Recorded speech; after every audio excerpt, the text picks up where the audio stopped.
La Cafetera es un programa de radio que se financia gracias a las aportaciones de los oyentes. Si te gusta el periodismo que defiende y sientes que te acompaña, hazte mecenas y ayúdanos. Infórmate en radiocable.com/mecenas. Hola, soy Carmen, de Cádiz, y me he hecho de La Cafetera porque hace 2 años le pregunté a mi marido por una recomendación de podcast para escuchar y él me recomendó La Cafetera. Y desde entonces, pues la verdad que me enganché y os escucho cada día. Y estas Navidades, además, hemos estado en Lanzarote y La Cafetera me ha llevado a la casa de José Saramago, en Tías, y allí estuvimos hablando del cambio, que el cambio es posible, y me hago de La Cafetera por eso, porque quiero aportar mi granito de arena al cambio.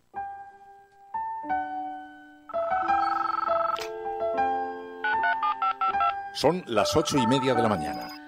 Las 7:30 en la Casa Museo de José Saramago, en Tías, Lanzarote. Buenos días, mundo. ¿Quieres un café?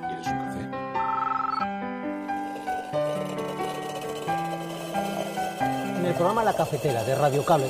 En una entrevista en Radio Cable. Durante 20 minutos en Radio Cable y dice todo lo que van a escuchar. Mañana en La Cafetera de Radio Cable. Radio Cable, que ha conseguido una auténtica primicia, ha entrevistado esta mañana y ha conseguido situar esa entrevista y lo que le ha dicho en los titulares de todos los digitales. La Cafetera. Dirige Fernando Berlín. Con María Navarro. I believe that a short extension will be possible, but it will be conditional on a positive vote on the withdrawal agreement in the House of Commons. Obviamente no va a estar todo listo para el día 29, porque recuerda también que para prorrogar la fecha en el Reino Unido tienen que aprobar una ley. Eso lleva su tiempo y ya estaríamos fuera de la fecha del 29. Propone una fecha, 30 de junio, que el Consejo estudiará y que seguramente la Comisión Europea ya debe estar analizando jurídicamente su viabilidad.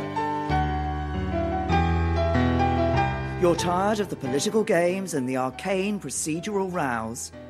Tired of MPs talking about nothing else but Brexit, when you have real concerns about our children's schools, our National Health Service, knife crime?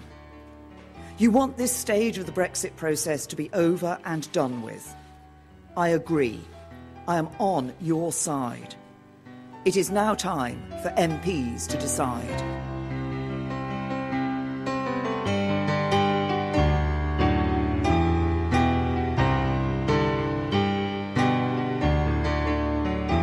En estos momentos en los que hay muchos catalanes que nos pueden ver con preocupación, que sienten esa zozobra de ver que desde que gobierna Pedro Sánchez no está habiendo una réplica o una contención a los desvaríos secesionistas de Torra y de Puigdemont, yo quiero dejar muy claro que nuestra propuesta es una propuesta moderada, pero firme, tranquila, pero urgente, en definitiva, necesaria, que pasa sencillamente por el restablecimiento de la legalidad, de la convivencia y de la concordia y de la prosperidad en Cataluña. La intervención del portavoz del Partido Popular, del portavoz económico del Partido Popular, que ahora dice que parece que la solución a los problemas de los españoles pasa por hacer un cupo y un sistema como el concierto vasco para todas las autonomías. Ya estamos acostumbrados a que el PP y el PSOE pacten cuponazos en un cuarto oscuro, pero nosotros vamos a seguir defendiendo la igualdad y la solidaridad entre españoles, que es el modelo en el que creemos, un modelo de ciudadanos y no un modelo de privilegios por territorios.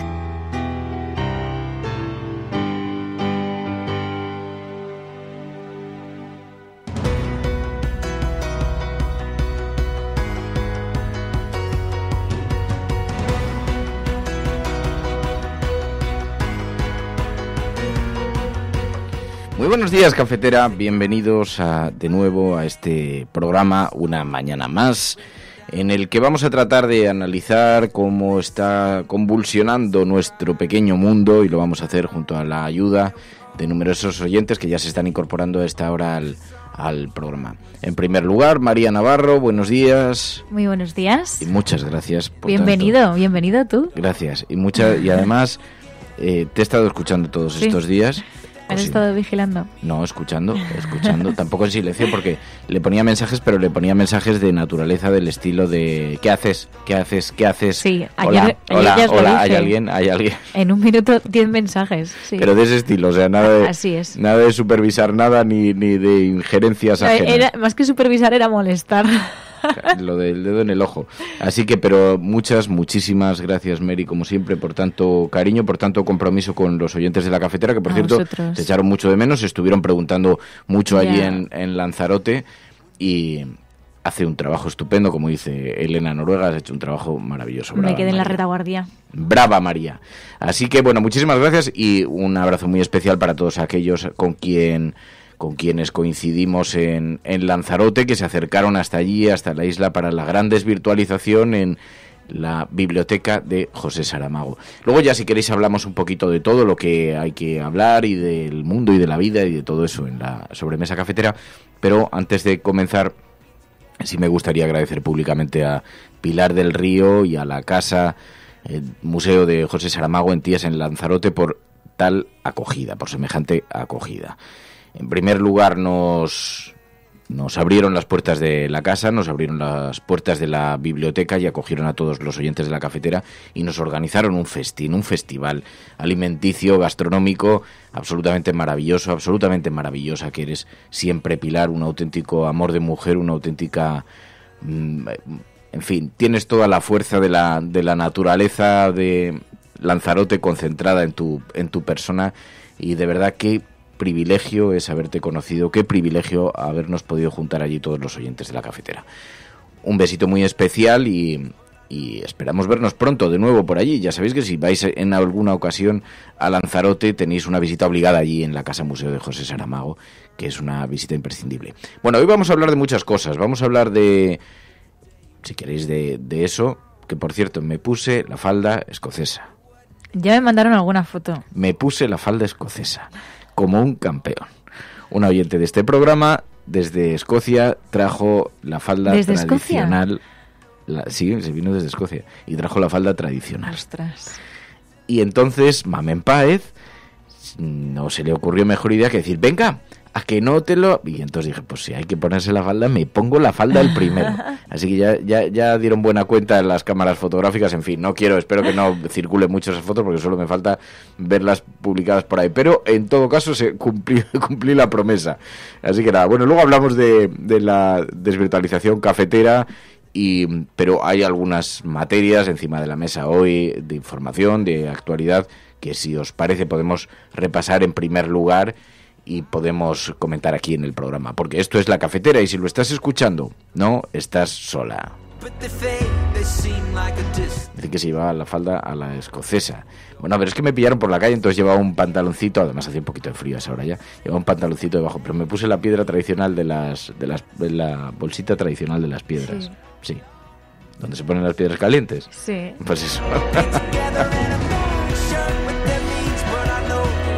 Bueno, pues de todo eso luego si os parece hablamos. Pero hoy además tenemos un menú muy especial, porque vamos a hablar con Carlos Hernández sobre los campos de concentración de Franco. Hoy es jueves y los jueves ya sabéis que abrimos una página en este programa para hablar de memoria histórica con Emilio Silva, así que después Emilio hoy nos trae invitado a Carlos Hernández, el periodista, escritor, y con quien hablaremos de este libro, Los campos de concentración de Franco, con algunos testimonios que son verdaderamente escalofriantes de lo que vivió este país y durante tantísimos años ha sido silenciado. Y no había váteres. Encima del río Ebro, allí pusieron unos pinos a 20 metros de altura, y allí, entre pinos, allí tenías que bajarte el pantalón y mirabas abajo el río, pues ya tengo 15 o 20 metros de altitud, y decías, joder, aquí más de uno o se ha caído o la han tirado. O sea que fijaros si aquello era duro. Los campos de concentración del franquismo, silenciado durante años en este país que tiene tantísimas heridas abiertas todavía pero ocultas por una transición que trató de cerrar la página artificialmente, dejando atrás la historia, la vida, el sufrimiento de miles de personas en este país, de nuestros abuelos. Bien, hablaremos de eso después con Emilio Silva, será hacia las 9 de la mañana. Bueno, pero antes, si me permitís, podemos hacer un repaso a las portadas de los periódicos, a las portadas nacionales, en un día en el que hoy nos encontramos, bueno, el foco muy colocado en Cataluña, en las portadas de nuestro país, pero también con la preocupación y con la mirada puesta en el Brexit. Europa solo retrasará el Brexit si Londres aprueba ya el plan de May. La primera ministra culpa al Parlamento del bloqueo, asegura que comparte el hastío de los británicos. Estoy de vuestra parte, es el titular que recoge hoy el periódico El País, porque resulta que el presidente del Consejo Europeo, Donald Tusk, aceptó ayer conceder al Reino Unido una breve prórroga en su proceso de salida de la Unión Europea, pero puso una condición. Puso como condición que la Cámara de los Comunes apruebe ya el acuerdo de salida pactado por la primera ministra británica, Theresa May, con sus 27 socios.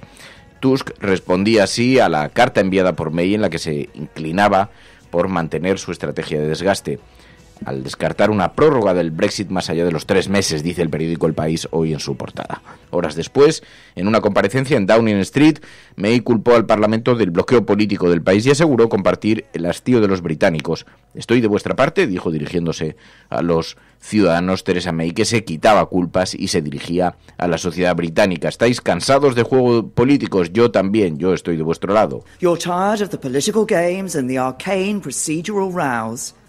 Tired of MPs talking about nothing else but Brexit, when you have real concerns about our children's schools, our National Health Service, knife crime. You want this stage of the Brexit process to be over and done with. I agree. I am on your side. It is now time for MPs to decide. Así que los ciudadanos británicos deciden salir de la Unión Europea, pero las complejidades políticas son extraordinarias y ahora pide el Reino Unido una prórroga para salir de forma pactada de la Unión Europea. Ayer Borrell valoraba la carta de May pidiendo esta prórroga. De nuevo, porque el speaker de la Cámara le indica que tendría que haber un cambio sustantivo en el texto, pero que tiene intención de someterlo de nuevo al voto si el Consejo reafirma y aprueba lo que ella había acordado con el presidente Juncker, y eso pasa a formar parte de un texto consolidado que agrupase el texto original más las modificaciones o aclaraciones, llámenle como quieran, son más bien aclaraciones, que acordó con el presidente Juncker en Estrasburgo. Eso le podría permitir volverlo a llevar al voto de Westminster y pide tiempo para poderlo hacer, puesto que si eso es así, obviamente no va a estar todo listo para el día 29, porque recuerda también que para prorrogar la fecha en el Reino Unido tienen que aprobar una ley. Eso lleva su tiempo y ya estaríamos fuera de la fecha del 29. Propone una fecha, 30 de junio, que el Consejo estudiará y que seguramente la Comisión Europea ya debe estar analizando jurídicamente su viabilidad. Eso decía Josep Borrell, ahora están estudiando la viabilidad, pero claro, ahora la dificultad radica en saber de qué manera afrontará las elecciones europeas el Reino Unido, porque si pide una prórroga significa que va a seguir dentro del de la Unión Europea mientras se celebran las elecciones, de manera que tiene que organizar la infraestructura para que se celebren de forma correcta allí. Así que, en fin, una de las numerosas incertidumbres que hay alrededor de todo este capítulo. Escuchábamos a Tusk condicionando la prórroga a que el Parlamento británico apruebe el acuerdo y apruebe unas condiciones. In the light of the consultations that I have conducted over the past days, I believe that a short extension will be possible, but it will be conditional on a positive vote on the withdrawal agreement in the House of Commons. Así que con la mirada puesta en el Reino Unido, en las consecuencias de esa salida de la Unión Europea y la indefinición sobre el plan que va a presentar, que tiene que presentar el Reino Unido para que se le conceda la prórroga y no forzar esa salida por las bravas. Ayer escuchábamos esta secuencia de declaraciones y hay otros asuntos también en las portadas, en el capítulo internacional, en las portadas de los periódicos. Sabéis que el Tribunal de Naciones Unidas condenó ayer a cadena perpetua al ex líder serbo-bosnio, a Radovan Karadzic, por la matanza de 8.000 musulmanes en Srebrenica en 1995 y el sitio de Sarajevo. Hoy es imagen de portada en la fotografía del periódico El País, en la primera plana del periódico El País, en la fotografía una mujer llorando en el memorial de las víctimas. Cadena perpetua para Karadzic, el Tribunal de Naciones Unidas que condenó ayer a cadena perpetua al ex líder serbo-bosnio Radovan Karadzic. Hoy, portada en el periódico El País. También, aunque no lo llevan en las portadas en nuestro país, pero es objeto de foco informativo en numerosos periódicos del mundo. En Naciones Unidas, las denuncias de Bachelet sobre Venezuela. En realidad fue un informe muy extenso presentado por Michelle Bachelet sobre diferentes países del mundo, pero uno de los lugares donde también colocaba el foco era sobre Venezuela. Hablaba de la vulneración de derechos humanos en países como Venezuela. Hoy sus palabras son objeto de análisis en numerosos medios de comunicación internacionales. Resolution 39/1 requested an oral update regarding the situation of the Bolivarian Republic of Venezuela. Y decía Michelle Bachelet en este informe, en la presentación de este informe, denunciaba torturas, ejecuciones en Venezuela. Dice, en una crisis que está desestabilizando la región, la alta comisionada de Derechos Humanos de Naciones Unidas expuso algunas de las violaciones cometidas por el régimen de Maduro contra la población civil y con extraordinaria preocupación toda la prensa mundial coloca el foco en esto. Dice que la Oficina de Naciones Unidas ha documentado numerosas violaciones de derechos humanos y abusos cometidos por las fuerzas de seguridad y grupos armados pro-gubernamentales, dijo Michelle Bachelet. No es lo único de lo que hablaba el informe de Naciones Unidas, porque también se refirió a la situación en Yemen. Decía, entre estas conclusiones presentaba el informe también de violaciones de derechos humanos en Yemen. Despite the efforts of our humanitarian colleagues, Yemeni civilians, including children, are now more vulnerable and hungrier than at any time since March 2015. Y decía Michelle Bachelet que los principales afectados, los niños y los desfavorecidos, los más afectados por la crisis humanitaria que se está viviendo en Yemen. Estás escuchando La Cafetera.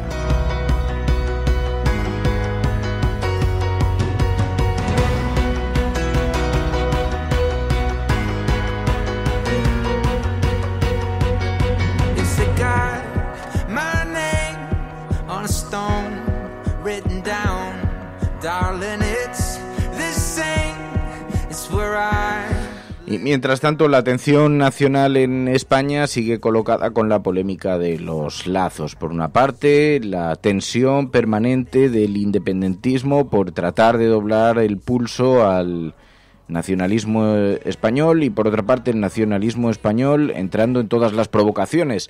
Torra va a retirar los lazos amarillos como ordenó la Junta Electoral, pero ahora anuncia que buscará un símbolo alternativo para mantener la pugna.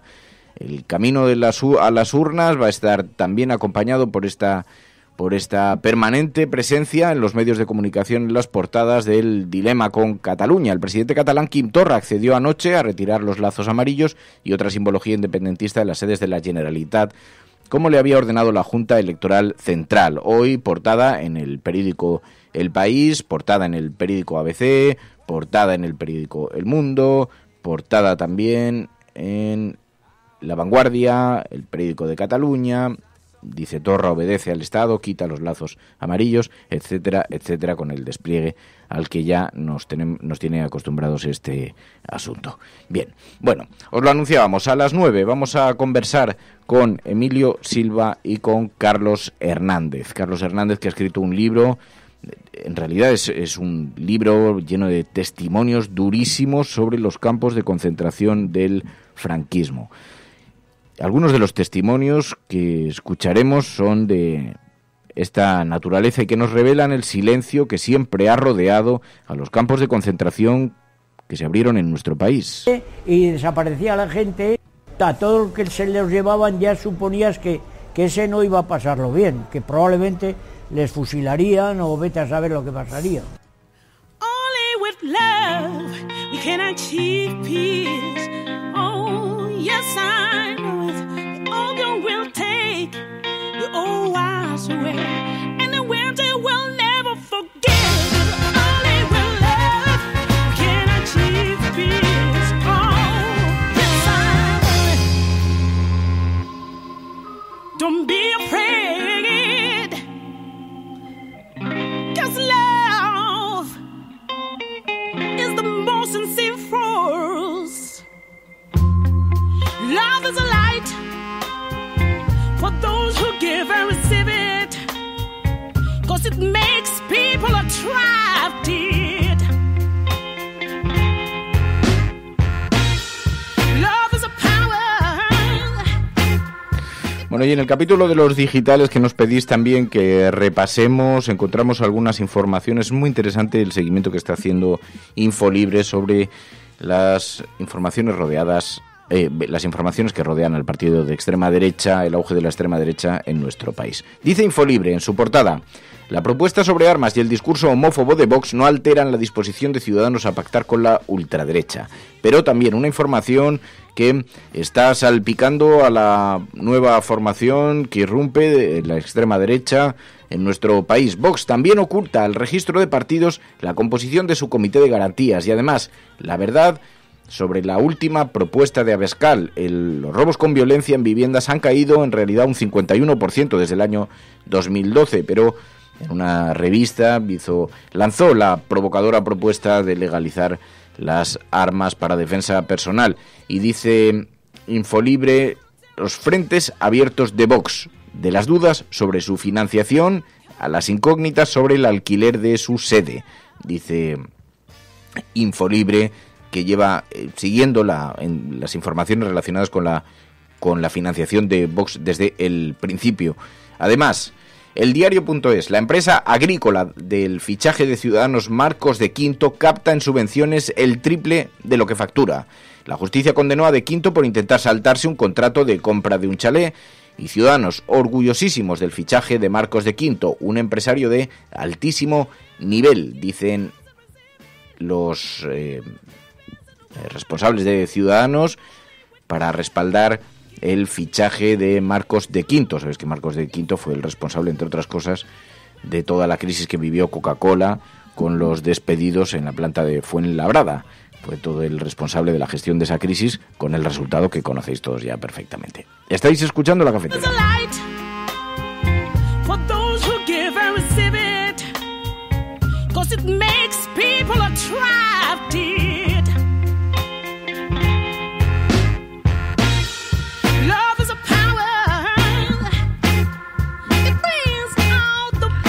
Bueno, pues hoy, si ponéis Marcos de Quinto en Google, encontraréis numerosas informaciones sobre el nuevo fichaje.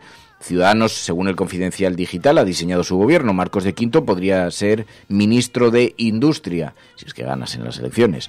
Eso dice el Confidencial Digital. Pero, por ejemplo, vemos en el periódico El Mundo: Marcos de Quinto pagó impuestos en Portugal en 2018 y este año ya lo hará en España. La carga fiscal para los extranjeros residentes en Portugal es muy inferior a los que viven en España. Resulta que estalló esta noticia cuando se anunciaba el fichaje de Marcos de Quinto.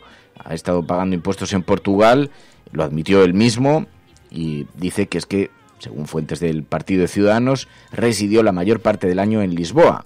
Dice De Quinto tiene previsto ahora vivir en Madrid, con lo que cuando sea diputado, si es que lo es, abonará sus impuestos ya en España. Dice que lo explicó él mismo en Twitter en respuesta al rumor que activó el ex portavoz de Aznar y actual asesor de campaña del PP a la Comunidad de Madrid, Miguel Ángel Rodríguez. De Quinto le respondió que él siempre ha pagado sus impuestos religiosamente en todos los lugares donde el trabajo le ha llevado. Pero en todo caso es una nueva polémica que se suma a otras tanto que acompañan, por cierto, a Ciudadanos en los últimos días. Yo os recomiendo que os echéis un vistazo por mi timeline, porque he estado haciendo una un retuiteo de algunas de las informaciones con los que me he ido encontrando estos días. Ciudadanos se está reventando literalmente en Cádiz. Hay 2 ediles que se han marchado porque dicen que el partido de Rivera se cachondea de la ciudad y que en lo único que se ha convertido es en una plataforma de lanzamiento para Albert Rivera. Dicen, Ciudadanos desprecia el municipalismo, no tiene ningún interés en la gobernanza en el ámbito local, el único objetivo estratégico es el de colocar a Albert Rivera en la Moncloa, dicen estos 2 ediles que se han marchado del partido de Albert Rivera. Y luego nos encontramos un montón de frentes abiertos de Vox. La cúpula de Vox, que creó un sistema de donaciones opacas de empresarios a través de testaferros. Lo hemos visto en la portada de Infolibre. También en la portada de Infolibre, las incógnitas sobre el alquiler de su sede y sobre la financiación. Y también, dice Infolibre, los judíos muestran su preocupación por las declaraciones negacionistas del candidato de Vox por Albacete, con esa mezcla de personajes, de fichajes que está haciendo esa formación de extrema derecha. Y nos encontramos con noticias, lo hemos visto en el diario.es, exaltos cargos de Vox denuncian que la dirección del partido les ordenó camuflar donaciones de empresarios, dice el diario.es. También la noticia en Hoy por Hoy, en la SER, noticia que cuenta la SER, 3 ex responsables provinciales de Vox aseguran a la SER que la dirección del partido les ordenó ocultar las aportaciones económicas de empresarios haciéndolas pasar por donaciones de familiares o amigos. En la cadena SER, en el diario.es, en Infolibre, en los Confidenciales, en fin, las informaciones alrededor de la financiación de Vox están salpicando el comienzo de la campaña, estallando en el comienzo de la campaña.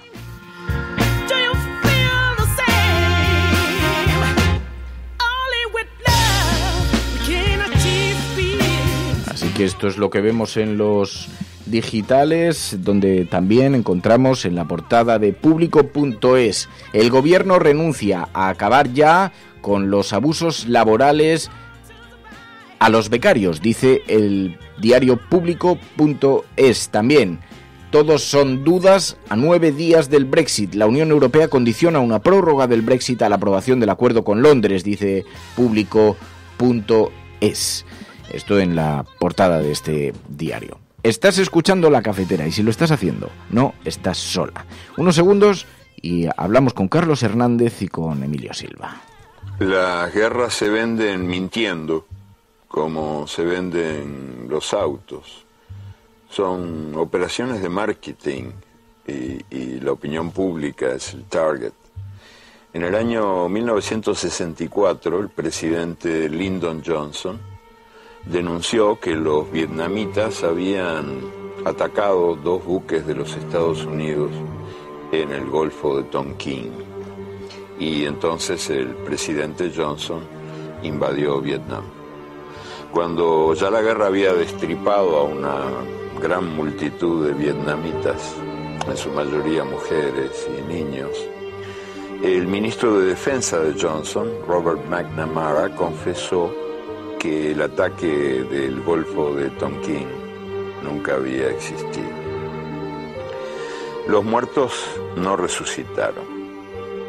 Y en marzo del año 2003, el presidente George Bush denunció que Irak estaba a punto de aniquilar el planeta con sus armas de destrucción masiva. Eran, según él, las armas más letales jamás inventadas. Españoles. Franco ha muerto. Por cierto, aquí ha habido una masacre, cambio. Oye, pero de verdad una masacre, ¿eh?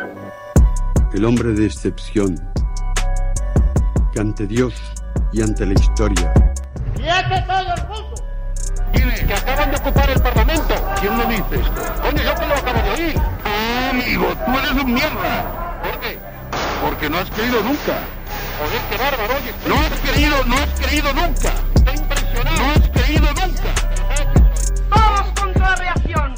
Todos contra el fascismo. Confirmo que he ordenado a las autoridades civiles y a la Junta de Jefes de Estado Mayor que tomen todas las medidas necesarias para mantener el orden constitucional. Es que creo que nosotros estamos para mirar al futuro, para encargarnos de los problemas de las personas, de los vivos y para dejar a los muertos que descansen en paz. Oír a un cura decir rojo asesino todos los rojos son unos asesinos y saber que mi padre era rojo y que lo habían matado. Es por el bien de todos los infelices que han muerto por tráfico. Las grandes, las olas de ciertas llanuras, galopa caballo. Cerca de 300 campos de concentración. Es aproximadamente un 50% más de lo que se calculaba que había tenido este país, de lo que se calculaba hasta ahora. Es una investigación del periodista Carlos Hernández que está plasmada en su libro, En los campos de concentración de Franco. Documenta la existencia de 296 centros y algunos de ellos funcionaron desde el sublevamiento militar hasta finales de los años 60. Encerraron a 700.000, entre 700.000 y 1 millón de españoles, pasando allí una media de 5 años. Algunos de los testimonios recogidos por Carlos Hernández son tan escalofriantes como los que escuchábamos cuando se referían a la gente que desaparecía, a los fusilamientos. Y desaparecía la gente, a todo lo que se los llevaban ya suponías que ese no iba a pasarlo bien, que probablemente les fusilarían o vete a saber lo que pasaría. Emilio Silva, muy buenos días. Hola, buenos días. Carlos Hernández, muy buenos días. Hola, Fernando, buenos días, Emilio. Oye, es una investigación extraordinariamente extensa que te ha llevado a estas conclusiones. Más del 50% de los de campos de concentración de los que se presuponía. Porque, Emilio, ha habido mucho silencio en esto en todo caso. Parece que en España nunca hubo campos de concentración, pero lo cierto es que las pruebas están ahí, ¿no? Bueno, hace unos años yo precisamente estuve en un...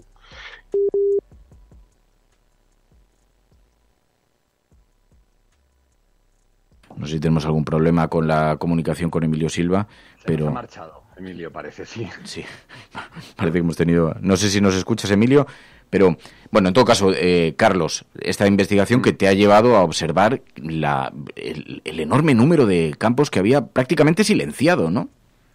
Absolutamente. Yo, fíjate, Fernando, que incluso cuando me metí en la investigación hace ya más de 3 años... No sabía las dimensiones que tenía este tema, porque había leído trabajos anteriores. Además, todo era muy, digamos, disperso. Casi todos los libros estaban descatalogados. Había muy pocas memorias de prisioneros. Y cuando me metí en ella y empecé a descubrir que prácticamente, bueno, pues en todas las provincias, salvo Lugo, pero en todas las localidades principales, en casi todos los hubo campos, y encima en lugares que hoy seguimos visitando, es decir, en plazas de toros como la de Pamplona, o campos de fútbol ya remodelados, eso sí, pero como el viejo Chamartín de Madrid, en fin, lugares que todos los días visitamos, incluso en el que estudian nuestros colegios. Hay 2 ejemplos que a mí me parecen además muy significativos, ¿no? Porque aquello de muera la inteligencia que gritó Millán Astray, ¿no? Y que delante de Miguel de Unamuno, pues se plasma, yo creo, en el hecho de que, por ejemplo, la Universidad de Deusto fue uno de los peores campos de concentración del franquismo, o aquí en Madrid el Colegio Miguel de Unamuno, que hoy sigue siendo un centro escolar, en aquella época fue también entre el 39 y el 42 un durísimo campo de concentración. Y sobre la vida en estos campos de concentración, Emilio decía antes, ha habido un gran silencio en torno a este asunto, ¿no?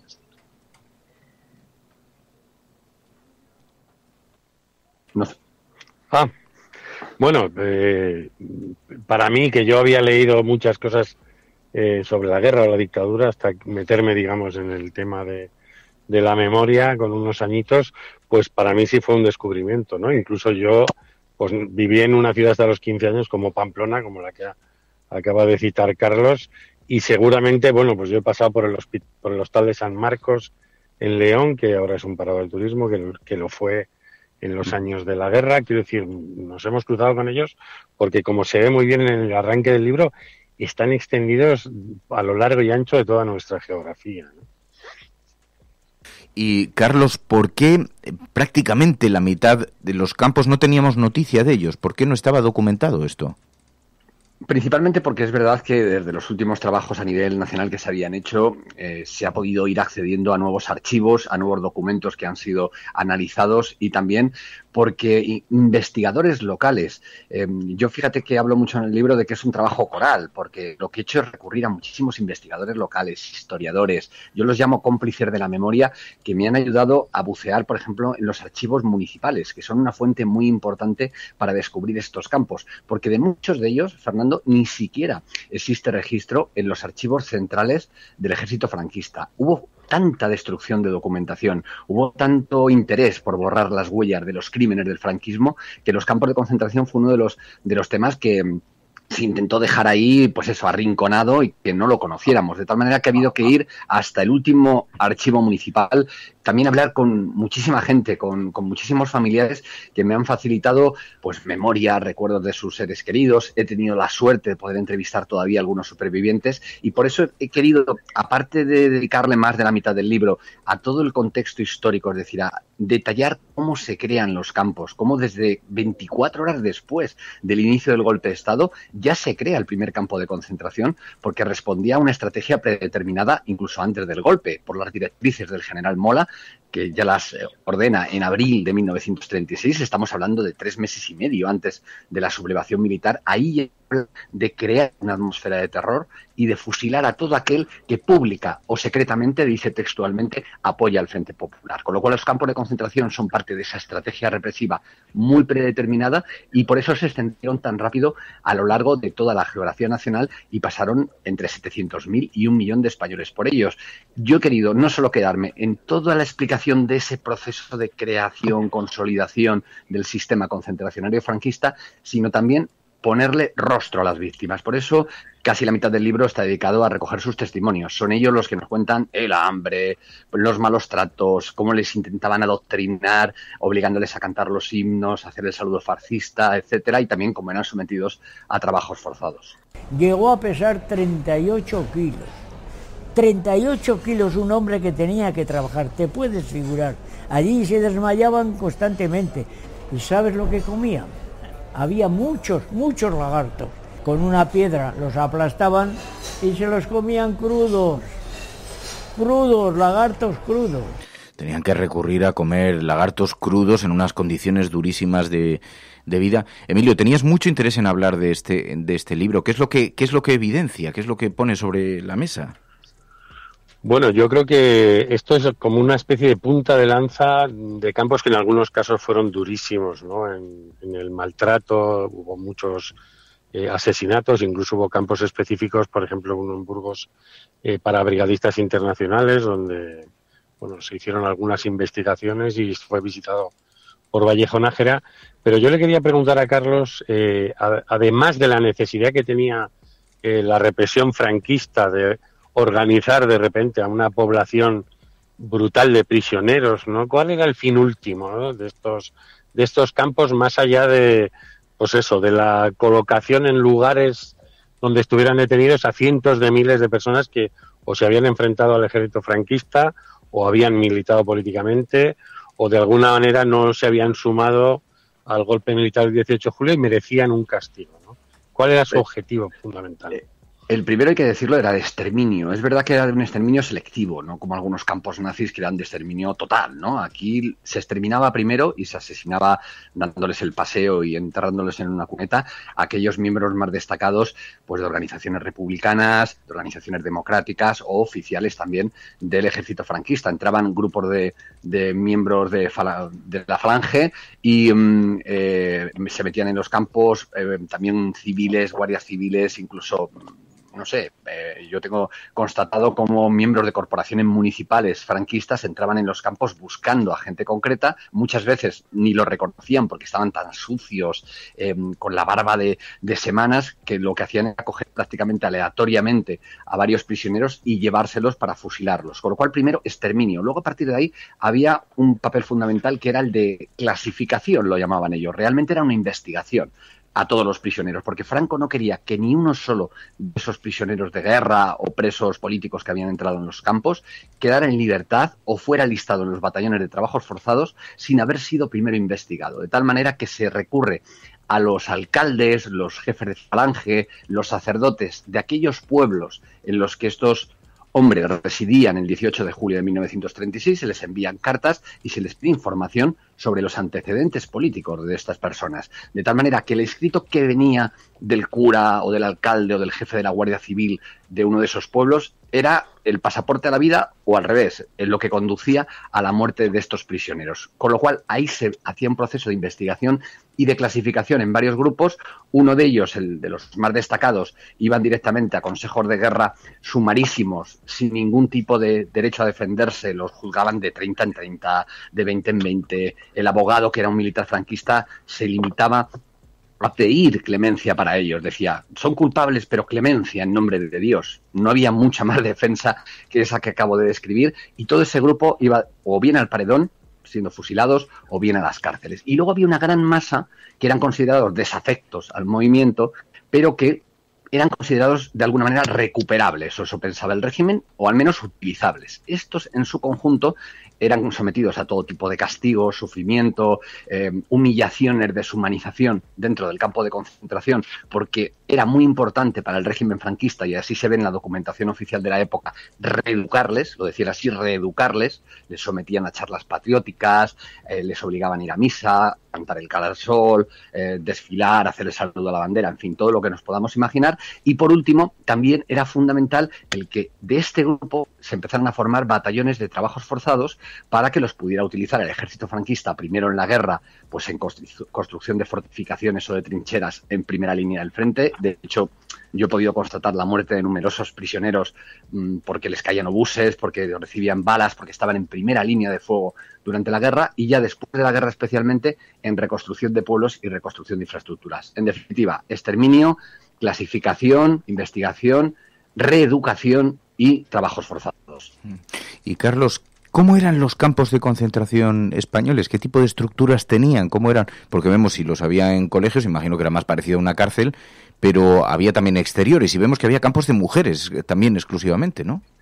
Claro, es que a diferencia de otros sistemas concentracionarios, como podría ser el que nos viene siempre a la mente, ¿no?, que es el nazi, aquí lo que había era sobre todo mucha diversidad, ¿no?, mucha heterogeneidad. No había un criterio uniforme, por ejemplo, ni siquiera en la estructura de los recintos. Tú lo has dicho muy bien, es que estaban en plazas de toros, como la de Trujillo, la de Plasencia, la de Valencia, Alicante, bueno, en fin, en infinidad de plazas de toros. También en recintos deportivos, los campos de Sport del Sardinero, el antiguo estadio del Real Madrid o del Atlético de Madrid o del Rayo Vallecano, en cualquier edificio que tenía una capacidad suficiente para albergar prisioneros, allí los encerraban. También era obvio que en algunos lugares sí respondían a la estética típica, digamos, de los campos de concentración. Es el caso de Aranda de Duero, Miranda de Ebro, donde allí sí eran terrenos al aire libre que rodeaban de alambradas y ponían barracones de madera. Es la imagen un poco más que tenemos todos en la cabeza, ¿no?, de lo que era un campo de concentración. Pero había todo tipo de variedad, una fábrica de azúcar, una conservera, etcétera. Lo que sí era bastante común era el trato que se daba a los prisioneros, esos objetivos de los que ya hemos hablado y que no vamos a repetir, que eran siempre los encargados de la disciplina.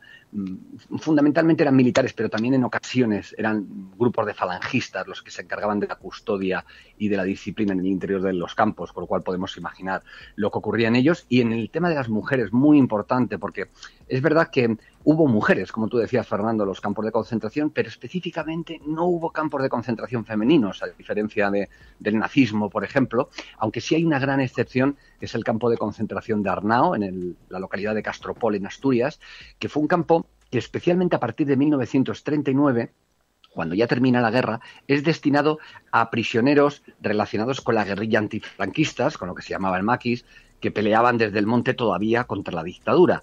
Y ahí es impresionante, yo tengo delante incluso algunos de los listados en los que se ve las razones por las que entraban mujeres en ese campo de concentración. Multitud de mujeres. Y el motivo que siempre aparece es familiar de los huidos. Madre de un huido, hija de un huido, hermana de un huido. Fue terrible, las metieron solo por ser familiares. Y no podemos olvidar, hablando de las mujeres, otra consecuencia directa que hubo. Fueron en las cárceles, donde principalmente es verdad que a las mujeres las encerraron, porque en la mentalidad machista del franquismo, no les entraba en la cabeza que estuvieran en campos de concentración, con lo cual, aunque pasaron por campo asturiano del que he hablado, o por los Almendros, o por algunos otros campos puntualmente, en general fue en las cárceles donde más sufrieron y donde le robaron a los bebés, por ejemplo, ¿no? Pero es imposible evitar y debemos recordar que también el sufrimiento de esas familiares, esas mujeres, madres, hijas de los presos fue impresionante. Está más que documentado, más que constatado, cómo se producían violaciones en los alrededores de los campos, de esas mujeres que acudían a dar comida o intentar hacer llegar algo de ropa a sus seres queridos, porque los guardianes, algunos de ellos obviamente no eran todos, pero sí había numerosos casos en los que se aprovechaban de esa situación de debilidad para violarlas directamente o para chantajearlas, en el sentido de que si no se sometían a sus deseos sexuales, pues iban a maltratar a sus maridos o no les iban a dar de comer, etcétera, etcétera. Desde luego que el sufrimiento de las mujeres, como casi siempre en una guerra o una dictadura, como fue aquí que tuvimos las dos cosas, fue especialmente grave y especialmente digno de ser señalado. En los campos de concentración de Franco, de Ediciones B, se describen todas estas situaciones: palizas, torturas letales, trabajo forzado en muchos casos, las condiciones, os podéis imaginar, enfermedades, tifus, tuberculosis, sarna, ejércitos de piojos, chinches, pulgas, eran condiciones siempre en todo caso lamentables, ¿no? Sí, así es, eran, en fin, lo peor, los relatos. Yo te confieso, Fernando, que ha habido momentos en los que cuando estaba haciendo la selección un poco, ¿no? Después de una tremenda recopilación que he hecho, en la que le estoy muy agradecido a investigadores y también a familiares que me han ido pasando esos pequeños escritos que habían dejado sus abuelos y que estaban guardados en un cajón. Después de esa recopilación, a la hora de seleccionar, te confieso que he tenido algunas dudas, porque hay partes que son casi escatológicas de lo que sufrían. Solo por darte un ejemplo de ellas, el hambre, que es lo que todos tenemos en la cabeza, o la sed, que morían de hambre en los campos de concentración y en los batallones de trabajo forzados de Franco, tenía además aparejado un efecto que quizás es más desconocido, que era un estreñimiento tremendo. La falta de hidratación, la falta de alimento les provocaba un estreñimiento tan atroz que en casi todos los campos le llamaban, bueno, con variaciones, ¿no?, pero le llamaban el muro de los tormentos al lugar donde estaban las letrinas, ¿no? Porque al defecar, pasaban unos dolores terroríficos hasta el punto de que algunos prisioneros se desmayaban, se caían en las zanjas donde estaba todos los excrementos, se producían infecciones digestivas que les llevaban a la muerte. Bueno, a partir de ahí, todo lo que podamos imaginar. Y ese hambre, además, es un tema que además, fíjate, no suelo destacar porque es difícil tener tiempo para ello y es muy importante. Muchas veces estaba motivado, más allá de la crueldad, el hecho de que no les trataban como a seres humanos, sino como animales, también a la corrupción. Es que hubo una grandísima corrupción en todo el ejército en general, pero en particular en quienes comandaban los campos de concentración y los batallones de trabajadores. Se quedaban con parte del dinero que iba destinado al rancho de los prisioneros o a ropa o a otros suministros del campo para gastárselo, en fin, en alcohol, en prostitutas. De hecho, incluso yo he encontrado algún documento oficial de alguna investigación que se abrió contra algún comandante de los campos. Yo, en concreto, te hablo de una contra el comandante del campo de concentración, Miguel de Unamuno, en Madrid, que se le investigó no obviamente por generosidad, sino porque tenía una rivalidad con otro oficial y el otro oficial le denunció. Bueno, pues en esa investigación lo que se concluía era que este hombre recibía prostitutas en su despacho, además se dice así en el informe al que pude encontrar en un archivo, y que las pagaba con el dinero que estaba destinado al rancho de los prisioneros. Esa era la realidad de los campos de concentración franquistas. Emilio, ¿hay alguna forma, entiendo que no, de sanar lo que ha ocurrido en este país, pero de qué manera deberíamos recordar lo que sucedió? Porque, por ejemplo, en Alemania lo hemos visto, los campos se han convertido también en un espacio informativo, educativo, pedagógico. Claro, aquí no hay nada que haga pensar que esto se vaya a hacer, pero deberíamos observarlo también, ¿no? Bueno, una de las cosas que podemos hacer principalmente es conocer, ¿no? Por eso una investigación como la que ha hecho Carlos Hernández es tan importante, porque además nos da una dimensión. Y luego es a veces dejar de esconderlos. Yo recuerdo en Miranda de Ebro, yo estuve con un prisionero que se llamaba Félix Padín y estuve recorriendo lo que había sido el campo con él, de lo que quedaba, bueno, ahora era un polígono industrial y quedaba apenas una garita de piedra donde estaba el ejército. Él me contó, pues una de las cosas que acaba de contar Carlos, cómo la ribera del río ellos tenían un sitio para hacer sus necesidades y cómo ese estreñimiento crónico a veces les obligaba a sacarse los excrementos con un palo para no morir, ¿no? Porque eso le podía reventar en las tripas. Incluso me contó cómo un compañero suyo trató de escapar y fue hecho prisionero, y esa noche lo colgaron del mástil de la bandera, y al día siguiente, cuando los pusieron a todos en formación para cantar el Cara al Sol, el hombre al que habían colgado estaba muerto, congelado, colgando de ese mástil, ¿no? Cosas que son atroces y que tenemos que conocer. Y en esos tiempos había un monumento en Miranda de Ebro que estaba prácticamente escondido, ¿no? En un lugar por donde no pasaba nadie. O sea, entonces lo que hay que hacer es señalarlos y contar su historia, ¿no? Porque en todos esos lugares que señala el libro hay colegios, hay estudiantes que tienen una asignatura que se llama Conocimiento del Medio, y un medio que deberían conocer, que ha existido, no es solo su pasado de reyes, conquistas y reconquistas, sino algo mucho más cercano y que les va a dar muchas claves para entender en qué país viven.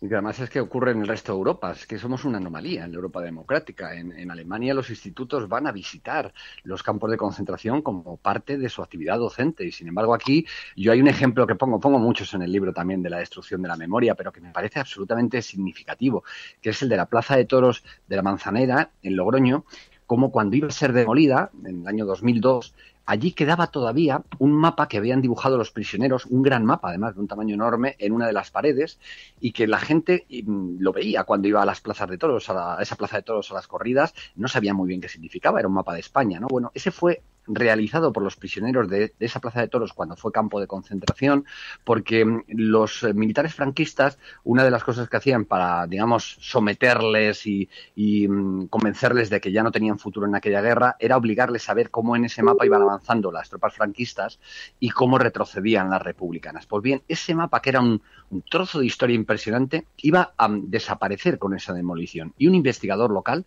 Carlos Muntión, se dirigió al ayuntamiento para evitarlo. El ayuntamiento entonces lo gobernaba el Partido Popular, se negó el ayuntamiento a hacer nada, y Carlos Muntión, con dinero de su bolsillo, contrató a varios operarios, consiguió además que le permitiera a la empresa de demolición estar durante 24 horas junto a esa pared, cortarla en trozos literalmente para llevarse ese mapa de los prisioneros, y cuando lo habían metido en una furgoneta para llevárselo, aparecieron funcionarios del ayuntamiento, evidentemente enviados por el alcalde, que incautaron el material y permaneció durante cerca de una década secuestrado en unos almacenes municipales, hasta que por fin, después de varios cambios de gobierno, hubo también una llegada del PSOE al ayuntamiento en el que tampoco se hizo nada, pero con el último cambio de gobierno por fin se recuperó ese mapa de los prisioneros y hoy se puede exhibir en un lugar conocido como La Barranca, donde se produjeron numerosos fusilamientos. Yo creo que es el síntoma o un ejemplo perfecto de lo que ha sido la destrucción sistemática y premeditada, no por ignorancia, sino premeditada, de la memoria y la historia de nuestro país.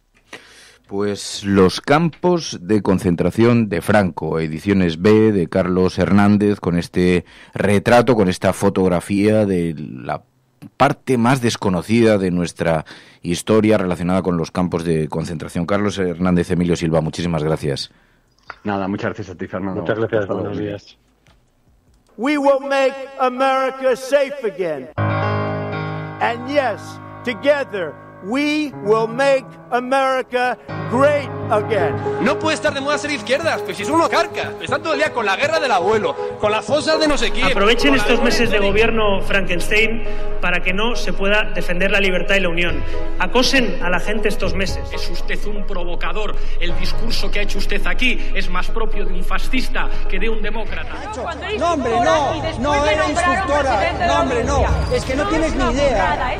Pero este no es momento ni de siglas ni de partidos políticos. El enemigo es Daesh, el terrorismo yihadista. Yes, we did. El cielo no se toma por consenso. El cielo se toma por asalto. Bienvenidos a la... Más allá de la agenda setting, está la agenda de los oyentes de La Cafetera. Buenos días, cafetera.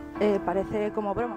Que es la única salida al problema territorial. Tu colaboración es importante.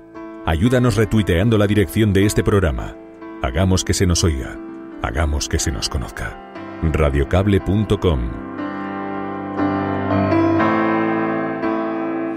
Pues ya sabéis que hay dos agendas, la agenda que marcan los grandes medios de comunicación y luego una selección de noticias que vosotros mismos queréis que se ponga énfasis en las mismas, una selección de noticias que hacemos en la cafetera gracias a vuestros envíos.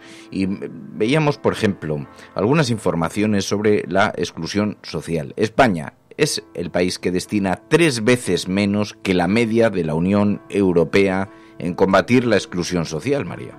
Sí, nos lo hacía llegar Galgo Callejeros, una información del Salto Diario, que explica que el Estado español, dicen, destinó en 2017 un 16,6% de su Producto Interior Bruto a gastos sociales, que es una cifra que supone un 2,2 puntos porcentuales por debajo de la media de la Unión Europea. Así lo muestran los datos recopilados por el Salto Diario de Eurostat, y explican en esta información que la partida de gastos sociales, que incluye pues el sistema de pensiones, las prestaciones por desempleo y los servicios sociales, ha ido bajando los últimos 3 años en España.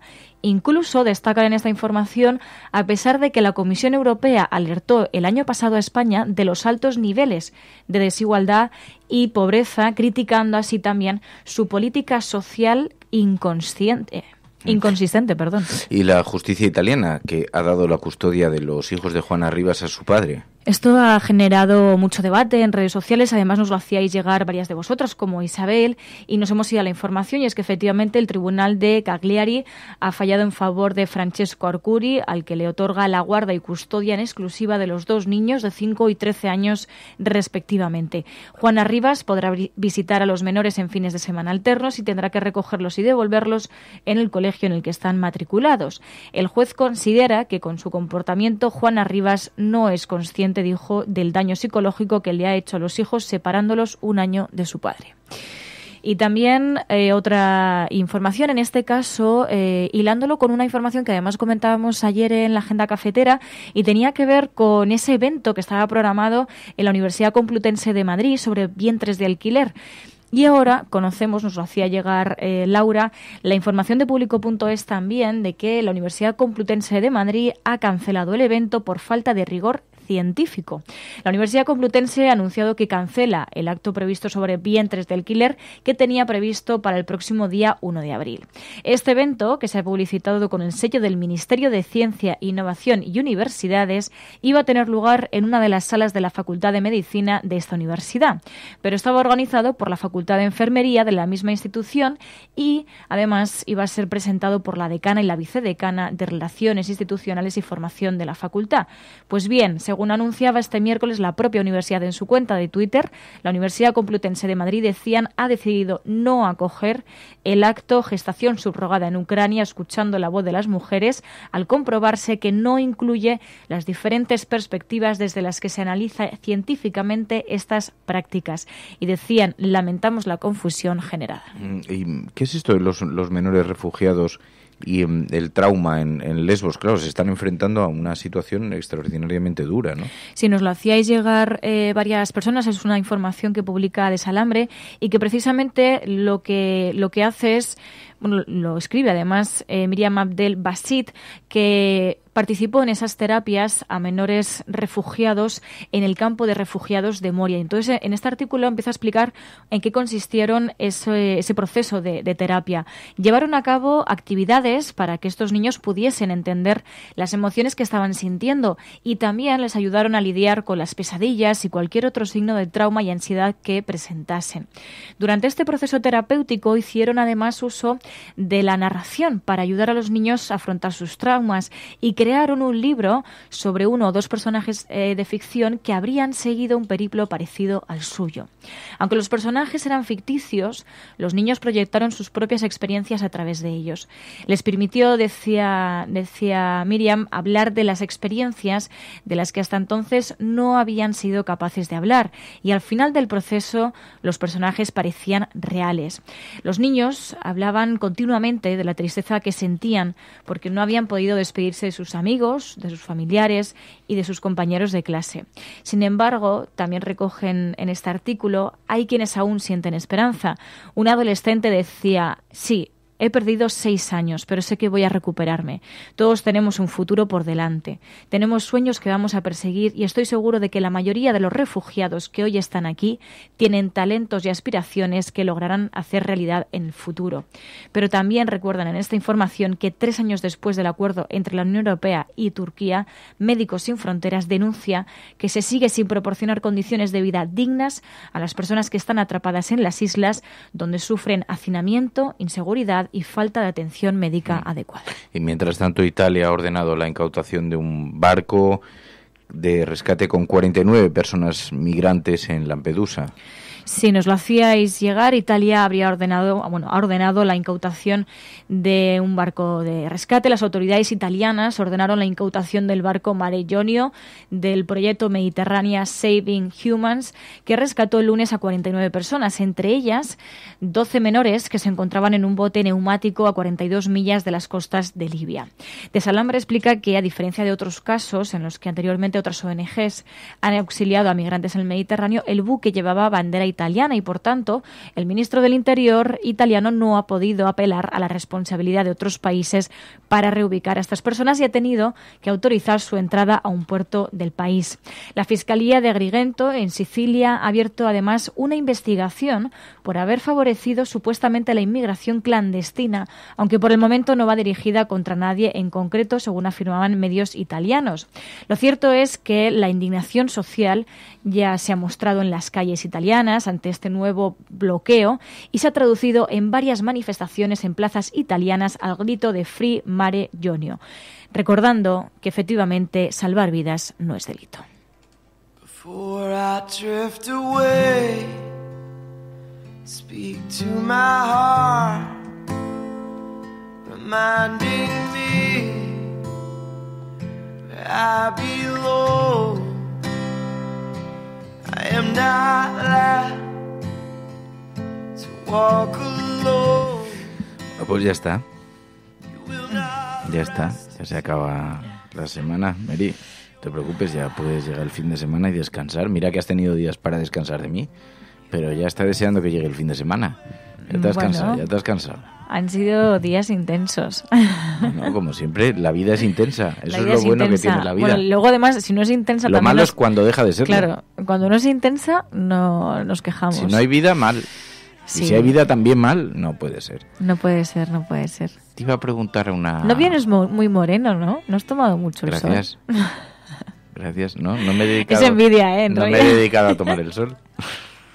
En realidad es todo envidia. No. Oye, creo que puede ser que huela a pan. Sí, porque he puesto pan, porque soy una persona generosa. Pues llega hasta aquí el olor, ¿eh? Claro, porque esta mañana cuando me he levantado he puesto lo primero, he mezclado los ingredientes y he dicho, cuando la Mary aparezca por casa va a tener pan saliente. Todavía no está horneándose, está terminando de ser pan y al vino. Al pan y al vino.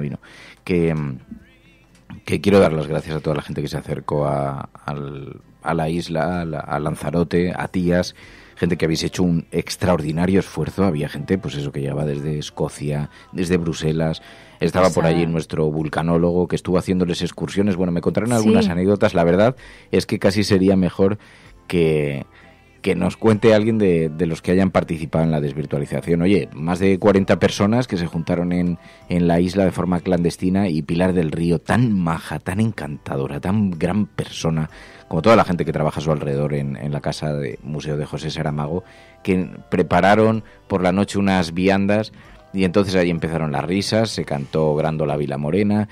Oye, pero una garbanzada... ¿Corrió el alcohol o no?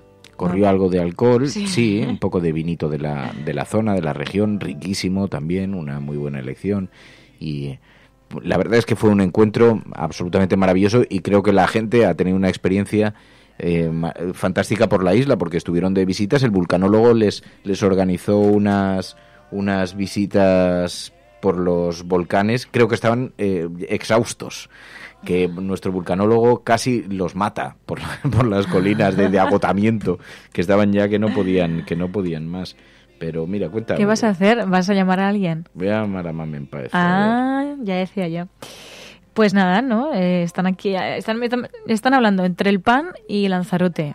Están haciendo ahí una mezcla. Mamen, llámame y nos cuentas. Mamen, llama a mi teléfono. ¿Lo hagamos desde aquí? Sí, o que llame a mi teléfono o que llame al teléfono. Mira, y que puedo llamar desde aquí. Y nos cuente. Vale, a ver si puedo... Quitamos el modo avión. Vale. Igual vía WhatsApp, que suena muy bien. O igual, mira, mejor vía WhatsApp, sí. Y nos Venga, tenía pues se sin llama. beber, dice Xavi Gracia, dice, fue tremendo, sin beber ahí, cueva arriba, cueva abajo, pim, pam, porque luego les llevó a recorrer las cuevas. Y entonces ha habido gente que se ha quedado más días y otros que se volvieron, pero la verdad, se han organizado unos auténticos planazos, porque han estado en varias casas que tomaron la isla, claro, imagínate, de pronto, en varias casas, y Belisa creo que ha estado maravillosa. Belisa, decían, pobrecita mía, que ha estado llevando en autobuses en la furgo, yendo a recoger a la gente en la furgo al aeropuerto, ida y vuelta. Mamen Páez, buenos días. Buenos días, tengo voz de Manolo Ronco. Eso es la resaca, ¿eh? La resaca de Lanzarote. ¿Qué has hecho? No, yo creo que hemos dejado de hacer. Bueno, qué feo lo de la falda, hacer vestir a Berlín en un momento de debilidad emocional, colocarle una falda escocesa y todos ahí haciéndole fotos. Mira, Fer, no mientas a la audiencia. Tú eras más feliz que un pajarillo en un bosque, así que no cuentes películas. No me la he quitado, mamen, no me la he quitado en toda la semana, he sido el escocés de Lanzarote. Sí. Bueno, no voy a decir una burrada porque no son horas y, oye... Sí, que sí, mujer, que era muy fresquita, muy fresquita. Pues te voy a decir una cosa, que había dudas allí cuando me invitasteis amablemente a ponerla, que decíais, bueno, es un poco picante y tal. Pues no, resulta que era bastante suave. ¿Sí? Resulta que tiene un tejido... ¿Sí? Sí, resulta que pues está muy bien pensada. Picar. Pues no, está bien pensada. Bueno, pues ya hay quien... Ya hay peticiones, porque Pachi me ha dicho que quiere otra. Bueno, no me extraña, porque la falda es maravillosa. Gracias de verdad de corazón que nos la acercasteis. Oye, venga. Y mamen, que lo habéis pasado fenomenal, ¿no? Bueno, maravilloso. Mira, por lo menos para mí, creo que el grupito que fuimos a ese volcán tan especial para José, que es el Cuervo, que bueno, es un volcán que bueno, no sé si sabéis que está apagado, pero bueno, tiene abierta una parte que por donde explotó y salió todo el río de lava, y bueno, es una caminata bastante dura, además las horas que le hicimos, al mediodía, con un calorazo impresionante, y bueno, le dimos la vuelta al volcán, subimos por esa ladera, bajamos hasta el fondo, y allí, como decía Saramago, es una lección de filosofía, porque estás allí abajo y te sientes tan pequeñita, tan nada, tan insignificante, que bueno, son lecciones que aprendes, o sea, sentirse pequeño ante el universo, ¿no? Ante todo lo que nos regala. Y yo de verdad fue, para mí el momento más especial, bueno, es que si empiezo a contarme momentos de risa, de llantos, de cantos, de faldas, de Pilar. Fue un encuentro maravilloso, habéis estado varios días, ha habido gente que ha llegado para un solo día, otros que se han quedado 3, 4, 5 días, ha habido un poquito de todo en ese grupo de 40 personas que se acercaron desde todos los lugares, muchos lugares de Europa se acercaron hasta Lanzarote para este encuentro cafetero, y pasamos, qué bonita la noche en la biblioteca escuchando a Pilar. Preciosa. Qué gusto entre los libros de Saramago. Preciosa. Pilar es una, de verdad, yo siempre le he admirado, ya lo sabe Fer, pero es tan entrañable, tiene tanta ternura dentro, tiene tanta fortaleza, no sé, transmite sosiego, que es lo que somos la resistencia, ¿no? Gente sosegada, por lo menos la mayoría.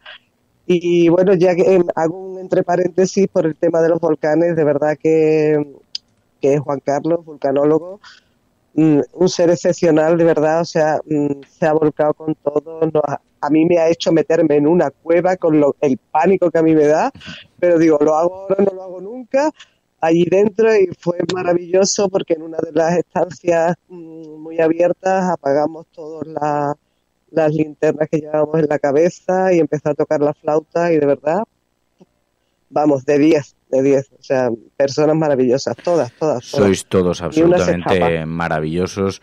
Fue la verdad, un grupo increíble, como el grupo, como lo que caracteriza a la audiencia de este programa, pero es verdad, cada uno con sus vulcanólogo que se convirtió en un auténtico guía entre los volcanes para el grupo.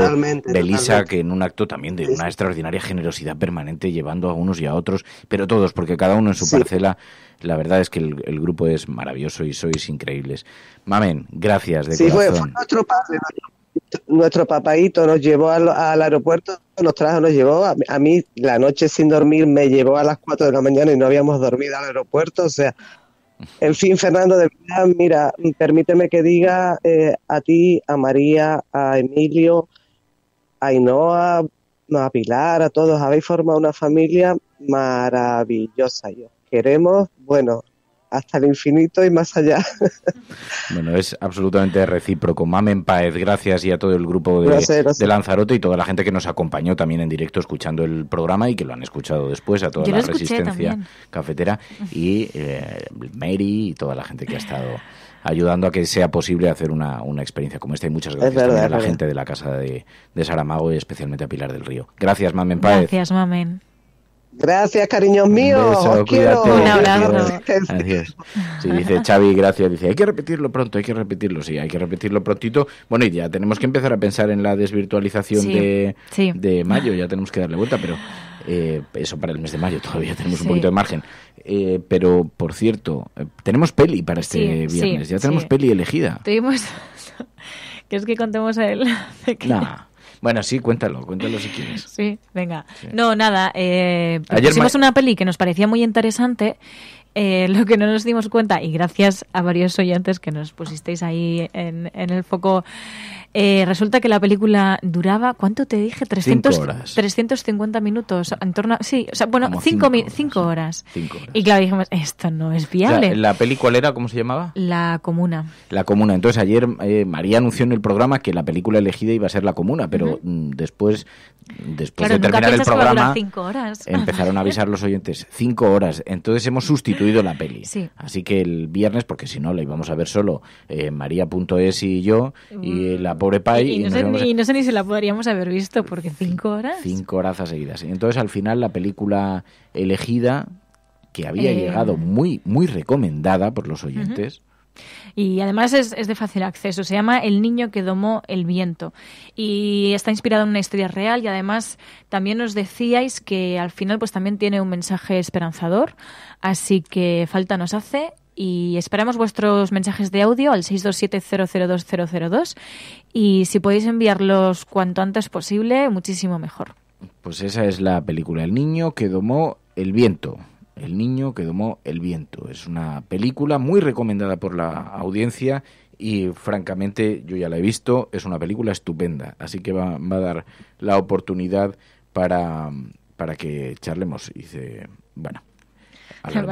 Por aquí hay algunos valientes que dicen que sí que lo hubiesen visto viendo las 5 horas. Vamos, no me lo creo.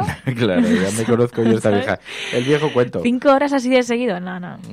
Bueno, pero en todo caso ya está sustituida la película. Ya veremos, oye, igual un poquito más adelante la vemos. Pero, como dice Capitán Videoforum, es una gran elección y es una película que venía muy avalada por vosotros, por los oyentes. Y nos vamos, mañana volvemos, mañana con más y ya tendremos la oportunidad de comentar esa película, hablar con Pilar de la Peña, de la prensa internacional y, en fin, las cosas que caracterizan a la audiencia cafetera.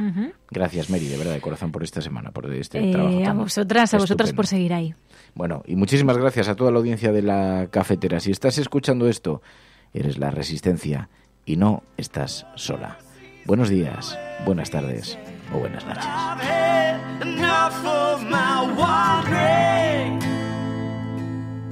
La Cafetera es un programa de radio que se financia gracias a las aportaciones de los oyentes. Si te gusta el periodismo que defiende y sientes que te acompaña, hazte mecenas y ayúdanos. Infórmate en radiocable.com/mecenas.